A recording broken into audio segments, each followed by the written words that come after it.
edirty6 Motorsports. So we've got the edirty6 here. I want to talk about what we want to do with it. Let's talk about where it's at and kind of what I think is its future.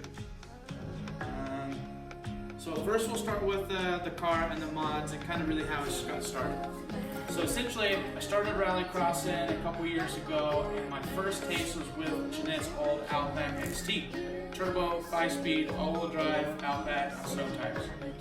It was an absolute riot driving that car. I loved it. I loved rallycross so much.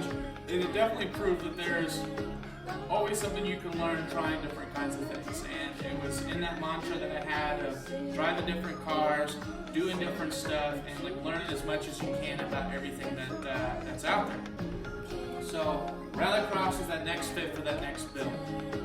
But Jeanette's car was pretty nice, and I literally felt like I was destroying the absolute shit out of that car. Like the dash, I thought the airbag was gonna pop on me, but like it was so addicting to just hold that car in as deep as you could and just hold on to it, hoping that you would get a super fast run.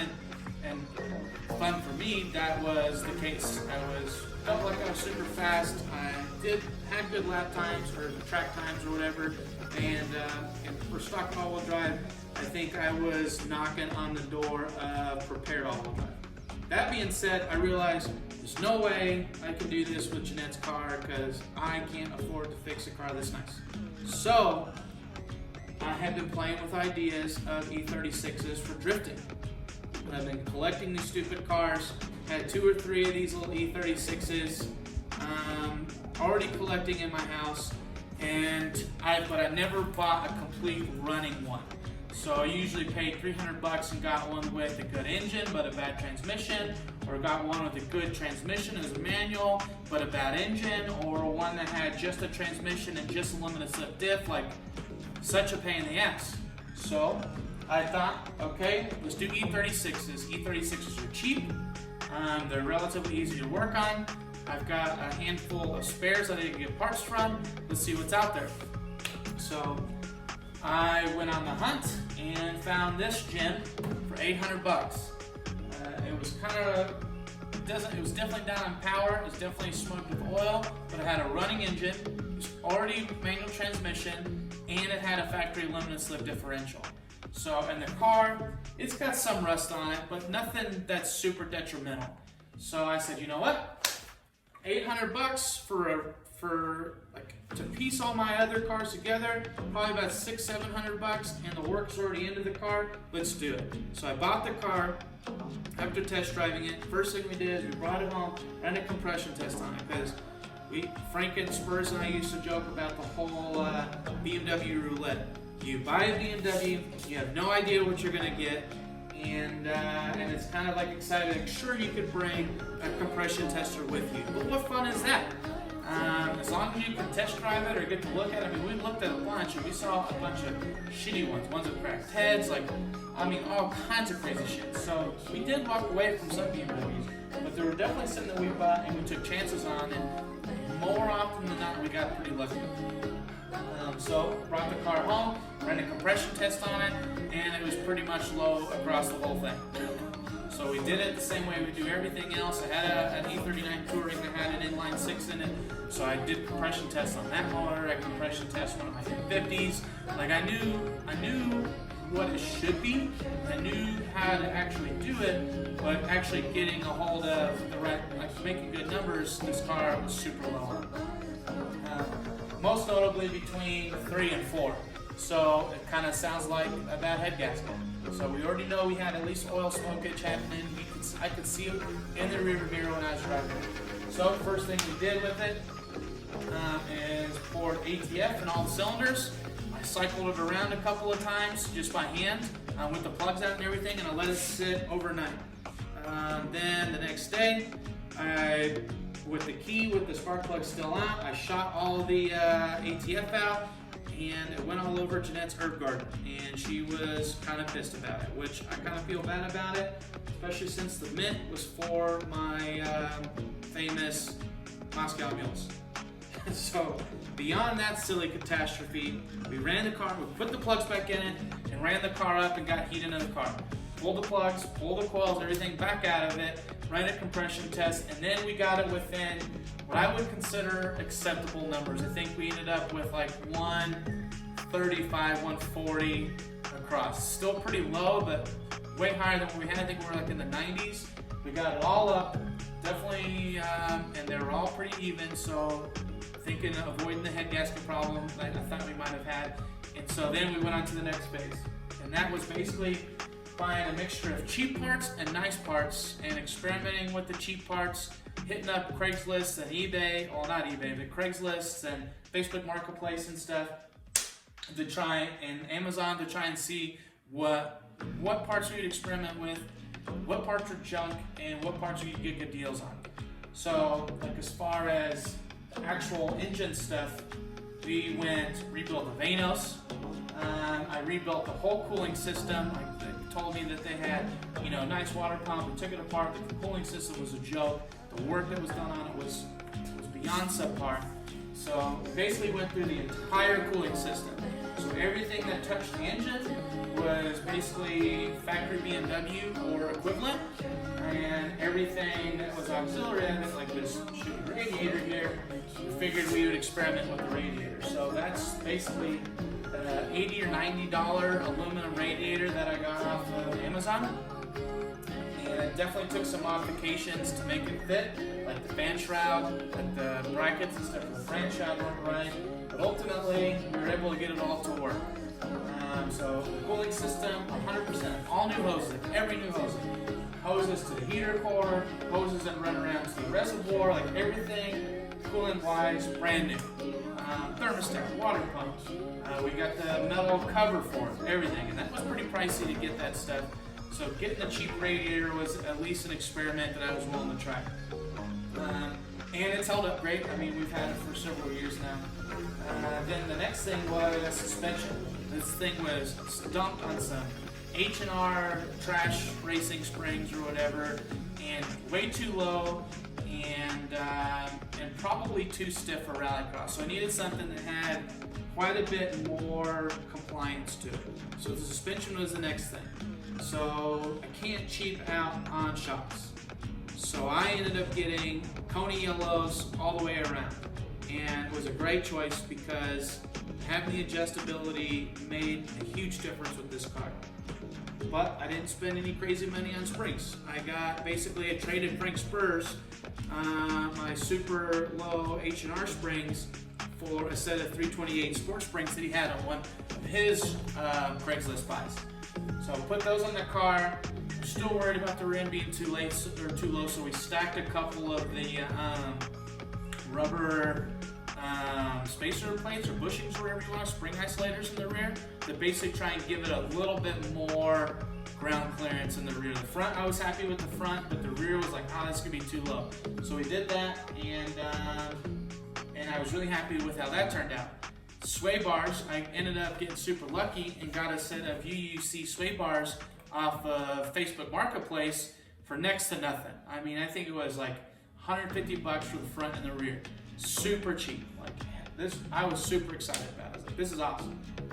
So got the UUC sway bars, threw those on, I mean polyurethane bushing, stuff like that, and then even more so, now I can add some spring rate to the car without like basically sacrificing ride height. So that's what we did. We ran the front sway bar pretty much full stiff, and the rear sway bar, I think it was 3 points of adjustments on the rear, and its middle adjustment, which according to UUC was like 50% stiffer than stock. So big jump there, but it worked out really good for the car. Definitely for traction, and we'll talk about that in a second. Then I got basically experimented with this little eBay, it's not eBay, but little Amazon brand silicone hose, like the 90 that comes out of the throttle body. Really happy with that. That worked out just fine, and I found at that time one of those Conforti fiber or carbon fiber intakes, and we ended up running that. I found that cheap, like for $100, with filter, with the heat surround and everything, for cheap on Craigslist. So pulled this bar off of one of my other cars, I think off of my green car, and then we bought real rally tires and got lucky and found some legit Kampamoto rally wheels. So everything in the car, with the exception of the tires and wheels, because the wheels are kind of pricey and the tires are really expensive. Everything else in the car, basically rebuilding the main components of the car to make it reliable, balance between cheap and good stuff. I think I had $2,100 into the whole car, including the $800 we bought it for. So this car, super fast. We go out, rallycross the first time, just crazy how fast the car was. Super impressed with how well it was, how well it did. Frank was jumping it was hooking up, it had great traction, super happy with the car. So we basically ran it all year and always duking out with the top front wheel drive guys and usually the fastest rear wheel drive car. And even had other guys drive it and was really impressed with other talented drivers that Ken Hipwood drive the car and just really impressed with it. Giannis Hansen drove it, really impressed with it. For as simple as the car was, it was great. Well, flash forward to close to the end of the season, coming up on Nationals, and we're still running the M50 B25 or whatever, the Vanos B25. And the car was getting just progressively more and more down on power.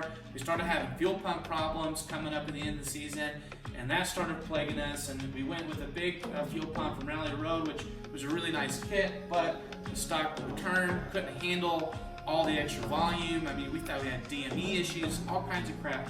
So we suffered through an event at Grand Junction. What ended up happening for that event at Grand Junction, we ended up sucking basically a bunch of dirt in this motor.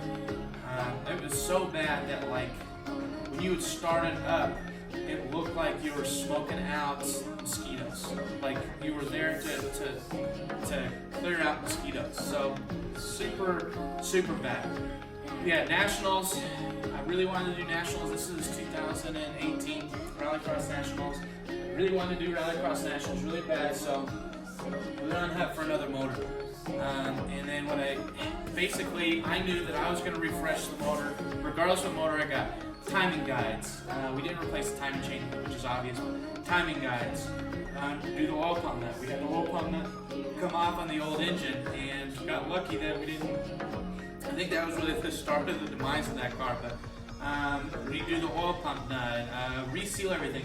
But that whole engine leaked so much. We had to put oil in it too. So not only was it burning oil, it was leaking oil like crazy too. So I mean, we just redid. I knew whatever motor I was going to put in there, I was going to redo everything. I didn't want it to leak. I didn't want it to make noise. I didn't want it to do any of that nonsense. So basically, to do that to an M50 versus do that to an S50 is the exact same cost. And that was really, the thought of putting another M50 in here was really frustrating.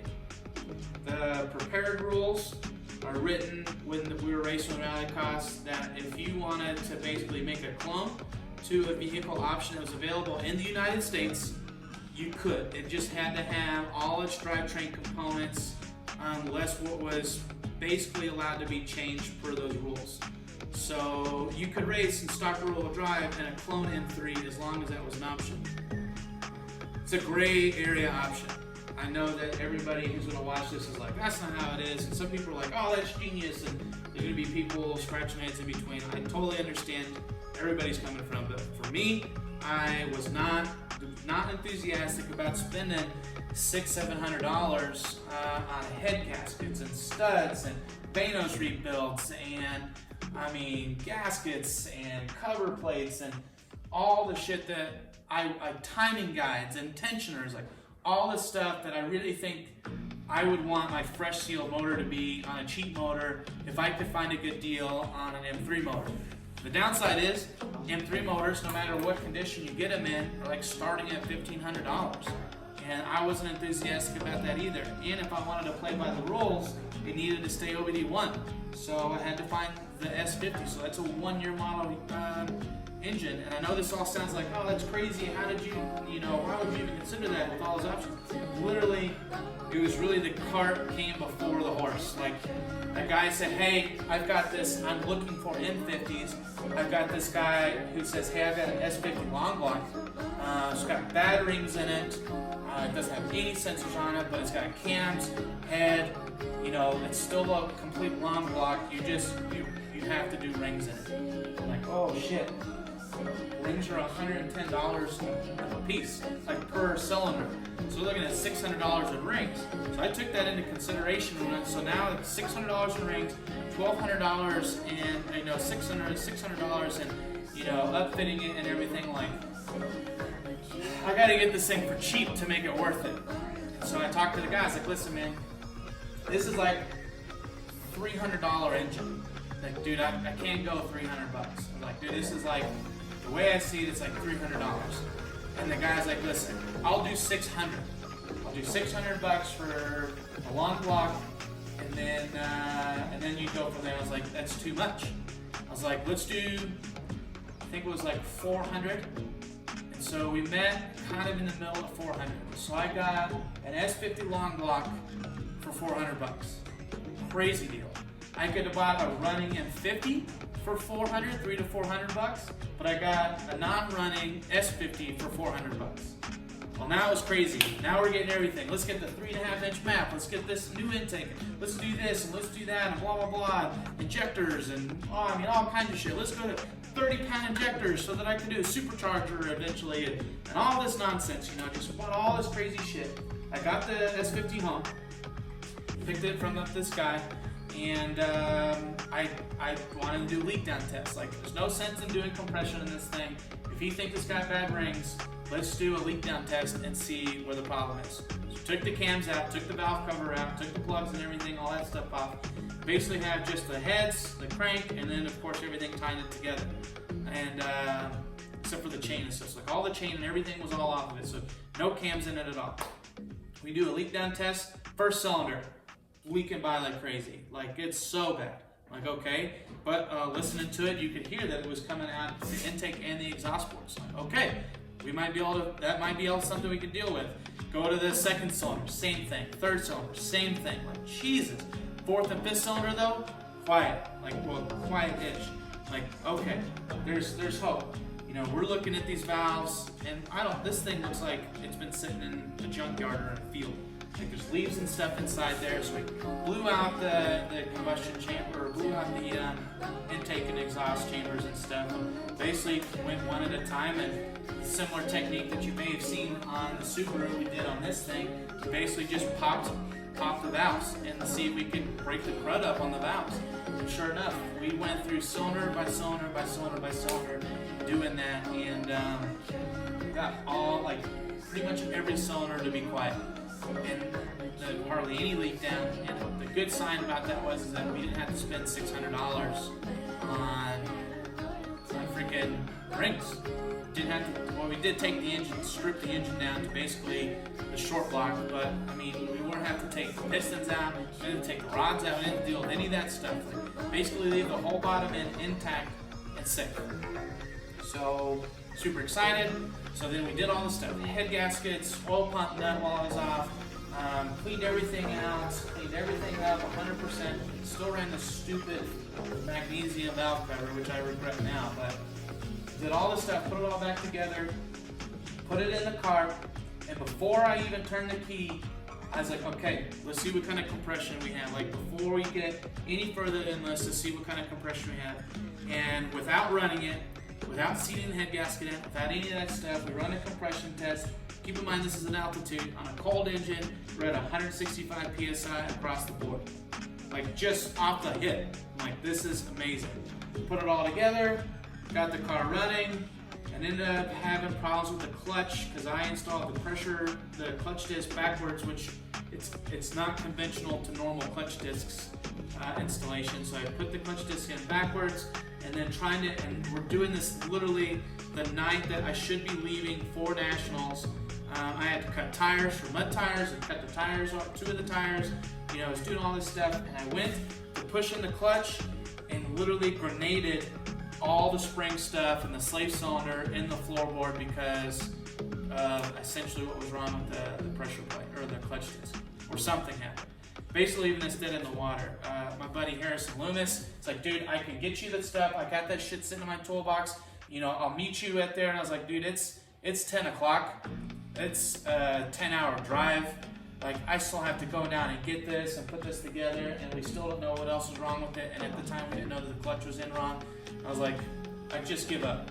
Like, we pushed it to basically 11th hour, and there's just no way we're going to be able to get it to nationals on time. It's just not going to happen. Like, literally would be racing the next day at 8 o'clock or 9 o'clock in the morning, and it just wasn't physically, we just reached the point where it just wasn't physically possible. Which we ended up finding out it was the clutch disc. Had some other problems. We ended up getting the whole car kind of sorted out. Frank, here in Ordway, and I, we all rallied across at the end of the year, 2018. Had a ton of fun, and the car pretty much did what it was supposed to do. Ended up having a whole slew of problems with the injectors, which I was able to get the new injectors, proper injectors for it. Super Squid hooked me up with the new tune. That was super cool of him. We went down to the 3-inch map instead of the 3.5-inch map, and had to make a whole bunch of these changes where I basically tried to do just too much without having any kind of baseline. So now the car runs just fine. There's nothing wrong with it as far as the engine goes. But it broke down on me too many times at Rallycross, and I was just going full bore on the Subaru. Like, the Subaru was the thing in 2019 that I did, and I really didn't have much time for anything else.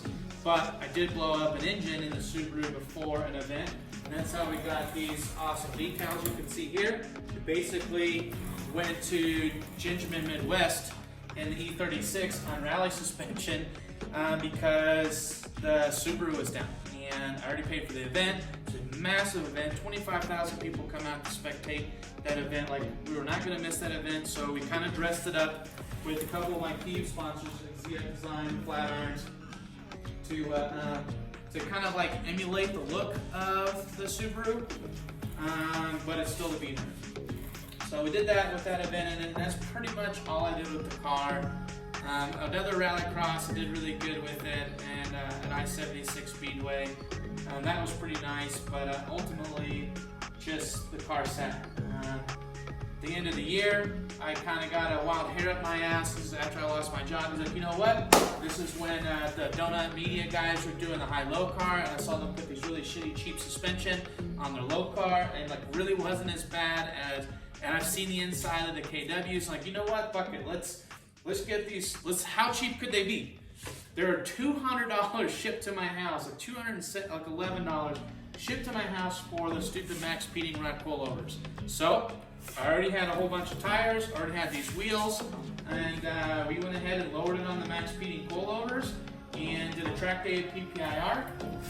And could be happier with the car. I mean, I could be considerably happier with the car in the sense that the coilovers, for the street perspective, work just fine. We get this nice Super Lotus, as you can see, the tuck-in tire, but the spring range is still way too soft, and ultimately, it's a fun $200 option, but it really does make me appreciate the capability of the car.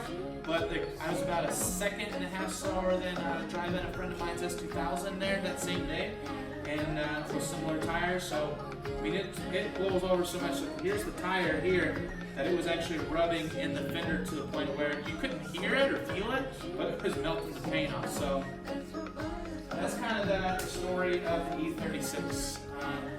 It's got the S50 V30 engine in it. I have the CF transmission in it.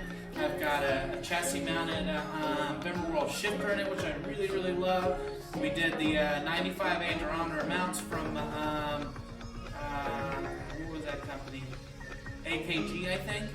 And then their transmission mounts, because basically it was like so much movement in the engine under braking a rally, it would come out of gear, so I had to fix that.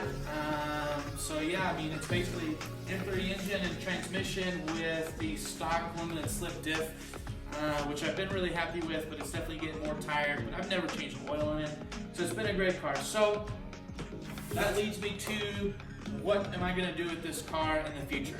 Like, what's the point of this car? And I really think this car is going to be for me is the backup or the local car for the Subaru. Subaru, it's got to the point last year where it costs a shit ton of money to run it. And I hope that changes, but it's still going to take, E85. It's going to still have a nice motor. Like, I really want to save the Subaru for, those times when I really want to push it. When I really want, or I'm competing at an event or something. But I want to do other events. I want to do more driving instruction, with the local SCCA time trial guys or with the local NASA guys or whatever. I want to still do events. I still want to push myself as a driver, but I don't want to jeopardize, that's an insane amount of money in this stupid Subaru. I don't want to jeopardize, that money. So kind of the conclusion I've come to is that I want this to be my little track toy, like my local track toy. It's the car that I take when I'm going to, to a NASA event, or if I'm instructing at an SCCA event. Like, this is the car that I'm going to take. This is going to be my play car. It doesn't have to be super powerful. I mean, right now it's an M3 engine on a tune, so it's not like it's a slouch, but it's still, considerably slower than what this car is.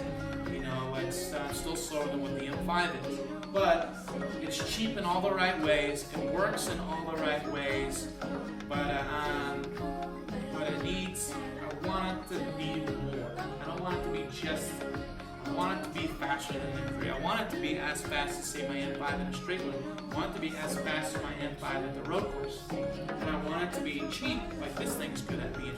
I run basically just G-lock brake pads on stock rubber lines and stock calipers, and it works great. I love it.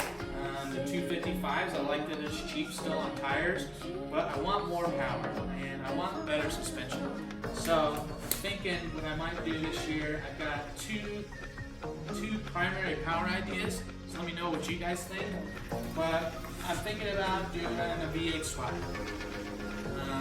A BMW V8 swap, not an LS V8 swap, not a LS3 or some complicated, I want it to be, if I ever go that route, it would be cool doing a BMW V8 in here, what do they call those, the M60s or the M62s, or an S62. Some kind of V8 swap in this car where it's still a BMW motor, which leaves it legal for, say, GTS if I ever go that route. Another option, and it's kind of the cheaper option in some ways, would be like a Supercharger. The Active Auto Works kit is a shit ton of money. $6,500, a shit ton of money. And I still have to buy an ECU for it, because this ECU won't work with that. And so that's a shit ton of money, but that gets me to 360 wheel horsepower. Another option, it's not as expensive as the, I can't remember, Arcade Engineering, or I don't know, one of those other brands, and they're basically doing 280 wheel with basic tune, and that could be interesting. But if I do like an M50 or an M60 or an M62, I'm looking at probably 260, 270 wheel. If I do an S62, I'm looking at about 360 wheel and 300 foot-pounds of torque. So, and it's NA, so way more reliable power. The downside is all those options are pretty expensive. Like an S62, you're looking at $6,000 for an S62. I do have an extra 420G transmission. The 280 wheel horse supercharger kit's $4,500 plus the ECU. The Active Auto Works kit is like $6,700. That gets me to basically almost M62 or S62 power. M60 or M62, it's not that expensive. Those engines are pretty cheap.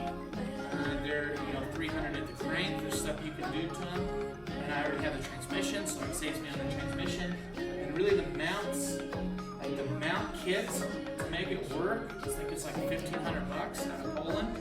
The wiring, if I had a whole car, it wouldn't be too bad, but it's a lot of effort for that power when really I could just supercharge it and be making actually more power with a cheaper kit, and it's simpler.